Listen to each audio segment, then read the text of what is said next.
I don't believe in gatekeeping. So let's talk about one of the newest, weirdest ways that agents can start getting found without constantly chasing people. A buyer recently reached out to me and they said something that I was not expecting. They said, yeah, ChatGPT recommended you. And I was like, wait, what? Because I knew people were using Google, obviously, to find neighborhoods. And I guess I never fully realized how many people are now using the AI tools the same way as a search prompt. ChatGPT literally knows everything about them, the lifestyle that they live, the lifestyle that they want.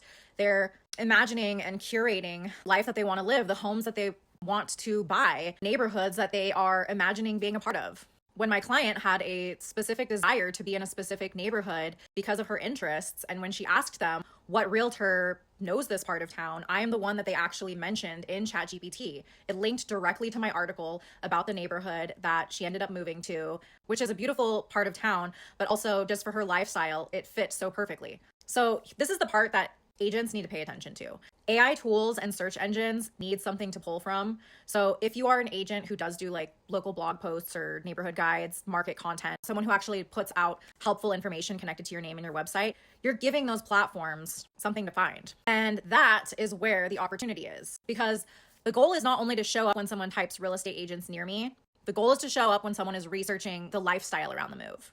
You know, the neighborhood, the vibe. And that is what builds authority, because when your name keeps showing up next to helpful local information, you stop looking like someone who just sells houses. You start showing up kind of like someone who actually, understands the market in the neighborhood.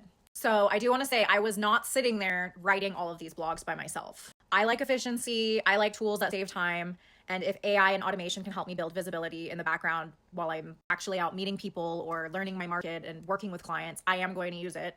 And so I did come across a website called Trolto, and it helps create local blog content. And it did so in my voice, and it did so about the actual neighborhoods that my clients are moving to. And it did it with SEO in mind. It can help build your agent website. It creates social content for your market, and it keeps your online presence active without you, manually trying to write every post or design every page. And, figuring out how to rank on Google by yourself can get a bit tricky sometimes. And that matters because people are searching differently now. They're not only asking their friend for referrals, they're obviously still Googling and scrolling, but they're also asking ChatGPT or Claude, and they're using these AI tools to make sense of huge life decisions, including where to live and who seems trustworthy. So if you are an agent, especially if you're newer or you're, trying to build authority in your market, local content really is not optional anymore. Your blog posts are not just blogs. They're like little digital breadcrumbs that can lead people back to you.